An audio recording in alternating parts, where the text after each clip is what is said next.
We're going to be doing a lot of different stuff in the streets of Miami as the party comes to Miami in college football in a way that is really rare, I should say. This has been a championship city in football only because of this team. I know the Dolphins won a long time ago, but it was half a century ago when the Dolphins did the football winning. The quarterback coming in with Indiana is not just the Heisman Trophy winner, a source of great local pride, an overachiever of the highest order, and also statistically great in a way that the NFL and college hasn't seen over a full season. The way he's been, 85%. I'm going to give the stats again because they're crazy in the playoffs. 85% or better completion rate and 3 touchdowns. He's had 6 of those games this season.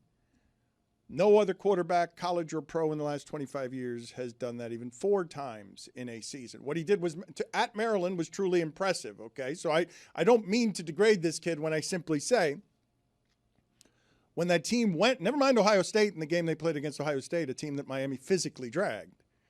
When they played at Iowa and Penn State and played athletes comparable to Miami's, maybe, I don't think Iowa's are, Penn State's might be.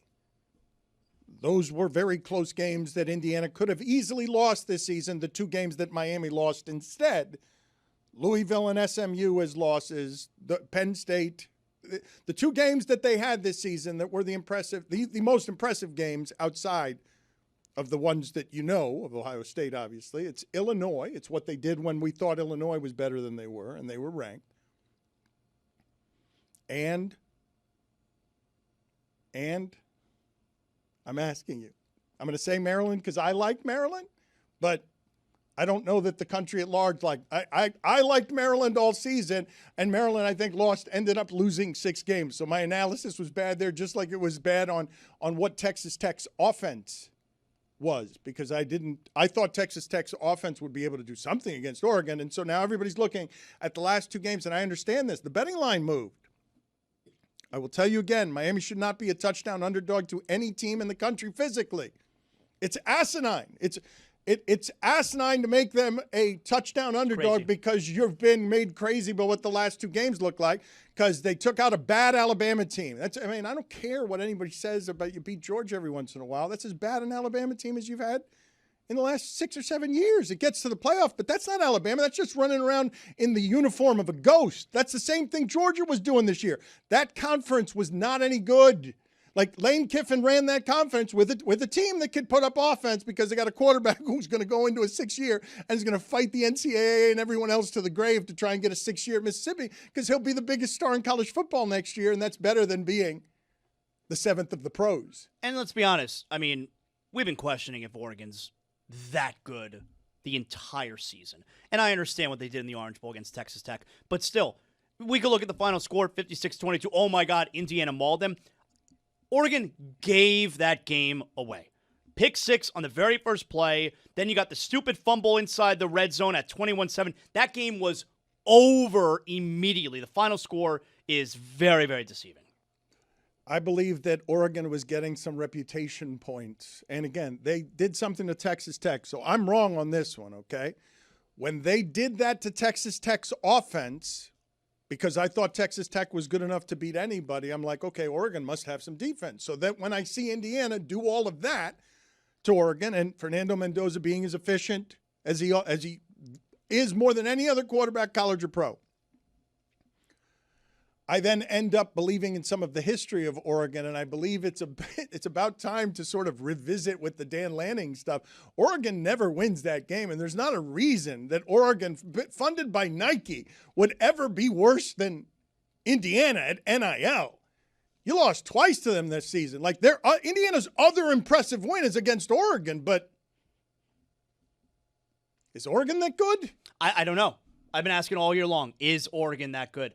I don't know how fair the Dan Lanning stuff is, though. Like, I know they always get smoked in that game, but literally the week before it, they killed Texas Tech. Like you can't just ignore that, right? I'd like to ignore it, actually, because of how bad it made me look on what I thought was a team that could physically be with Miami. But there is not a team I have seen that can physically be with Miami. It would look a little bit like Texas. It would look a little bit like Penn State. But when Indiana played Ohio State, you saw what that game was. And a hugely impressive victory, incidentally. Like, to beat the defending champions that way, but they didn't manhandle them the way that Miami did. The thing about the Ole Miss game to me that was the most interesting is I'm watching Miami play a bad football game, sloppy, undisciplined. Trinidad Chambliss should have had 4 interceptions. It shouldn't have been they were celebrating Trinidad Chambliss as a new superstar. He should have had 4 interceptions. Telling you all week about Trinidad Chambliss, right? Who? This guy. But Miami won the game anyway. Because they can beat you a number of different ways, and sometimes it'll be the quarterback's legs because they've spent a lot of money on the quarterback, and this is the one they needed him to win. He's been playing caretaker at the end. In the end of these close games, he needed to be the one that won that. They lost it. I'm telling you, that Louisville game was a fluke. Think about the 4 interceptions that Miami dropped in its last game. Louisville made 3 spectacular plays on long ball interceptions against Carson Beck and wrecked his head with a 4-turnover game. Like it was 3 great interceptions, professional plays. You know how many plays I watched this weekend? I'm watching defensive backs drop the ball. Louisville had 3 great interceptions in that game. Trinidad Chambliss should have had, it's 4 interceptions on 12 hands. Off 12 hands. It's not one-hand interceptions. There were 12 hands on 4 interceptions. It was 2 hands on a ball in your stomach. It might have been 14 Those hands. All of them. There might have been somebody else who bobbled it. Louis Riddick said he's never seen a game like that. And Miami won it anyway. And it's because they're better physically than most of the teams that they're playing against. And it's something that only sort of Lane Kiffin and Nick Saban can tell you about as guys who were at Alabama when that was happening. It's super rare for every team in the sport, even the undefeated one, to concede 50 pounds on the line.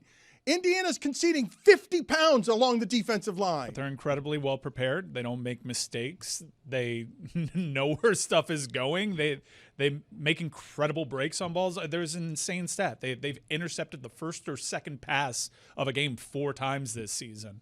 And they admittedly say they don't do the practice on the practice field as much. Yeah, it's pretty crazy. No, Mike says they're cheating. No, Mike doesn't say that they're cheating. No, who's to say that? If they're cheating, I want to know. No, I'm just saying the statistical probability that a team inside the Big Ten is doing some sort of espionage is not slimmer than what we've seen, which is a team picking off the first or second pass in a game 4 times this season. If there's cheating, I need to know going into the game. I can't go in blind. People think that doesn't matter.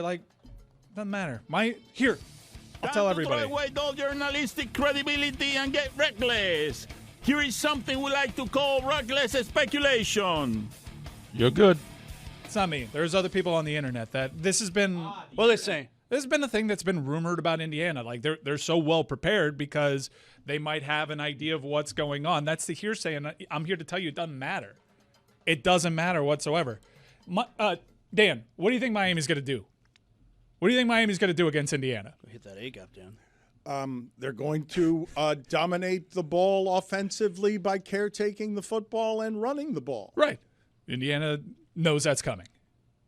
And all the teams that have played Miami have known that's coming. So it's everyone will look at this. They're already touting what a coaching advantage Indiana has in this. The whispers and stuff, that's something for Indiana to deal with. That's all right. The defensive coordinator already hopped in my mentions. We're okay. The whispers? It's good to know that the we're already defensive coordinator hopped in your defensive coordinator for IU? Yeah. Hopped in your mentions? Yeah. What do you say? Check for yourself. The whispers? Is that part of the Mike Ryan exclusive information that you give on Twitter for a price every month? There is a mental warfare aspect of this that I've been at war for 3 months. And if those whispers are already reaching that building to the point that the defensive coordinator is hopping in the menchies, okay, I'd say that's a big fat mission accomplished. Wait a minute. All right. So you skew the lines between journalism, and I want to get into this because we've got another test case here in front of us. Zaslow, I need a ruling from you on whether something else that's gone viral is or isn't journalism, because we've got a story that a lot of people are talking about. But Mike Ryan is in this weird lane between insider and guy who knows the business and investor in the Hurricanes and information broker, but not tethered to journalism's rules in any way. He's sitting here saying, and I don't know what this is, happens to know or what it is, whispers, whatever. It sounds like he's saying Indiana's cheating and that the defensive coordinators in his mentions, in his DMs, excuse me, that's different. The mentions are different. Mentions are out there for public consumption. Jeremy has a tweet. Little quote tweet. So Mike tweeted, "I'll spare Indiana from the narrative. It's not my place to say if they do or don't, ... But in case they do, I'll spare them the time and effort and reveal our greatest secret. We're running a gap." And Indiana's defensive coordinator quote tweeted Mike and said, "Thank you, sir. We'll meet you there." You see my response to it? He says, "Best of luck, coach. May you continue to catapult your team to new heights." Did you get it? Do you get it? If you don't get the catapult reference, that's on you.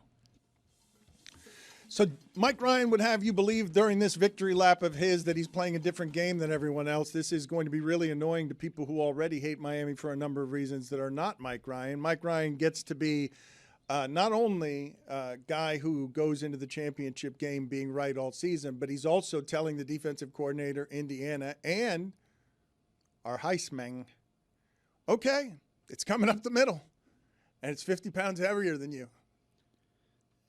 Now what? I mean, doesn't the defense coordinator have to be a little bit above this? That's what I'm saying. That's what I'm saying. If you're just trying to rile folks up, and inside of 24 hours, the defensive coordinators look. Corey Heatherman's not tweeting Mike Epps. That's what I'm telling you. Zaslow, where are we, please, on this journalism story? Oh, Tony's back, though. Wait a minute. What should we do here, Zaslow? Make an executive call here. Should we go to the journalism story of the moment that has gone viral that everyone's talking about, or should we go to Tony outside of Plaything? Journalism.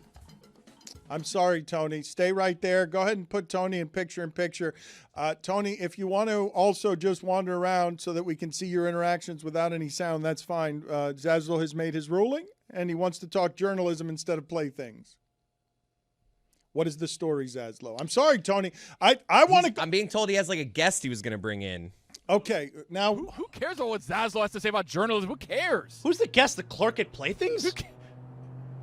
No, so here's the thing, right? I'm a big proponent of personal freedom, and I think what we're doing out here is wrong. Okay, they didn't let us film inside for obvious reasons. People that may be patrons of this establishment want some sort of anonymity, right? They don't want a big camera in the face saying, "Hey, what do you think about the Canes this week?" Right? So there's been multiple people that have been walking out of cars that have looked at me a little funny, and I don't like that. So I'm with that. We're not going to go inside there. Plus, we can't, right? But we will be showing people coming in and out. But we did have Surely somebody like come that. in and say, I "Hey, you guys guarantee are you they're- Playthings? I'm heading over there right now." I guarantee you there are multiple people sitting in their car right now afraid to walk in because the door. I mean, would you? Yeah.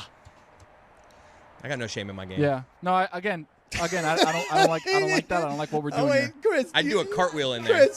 Chris, how I would love the visual of just you striding confidently into a sex shop over Tony's shoulder. All right, so we're not going to get inside, and you're not going to be able to ask any Hurricanes fans about anything because there are too many people near the sex shop that don't want to be seen.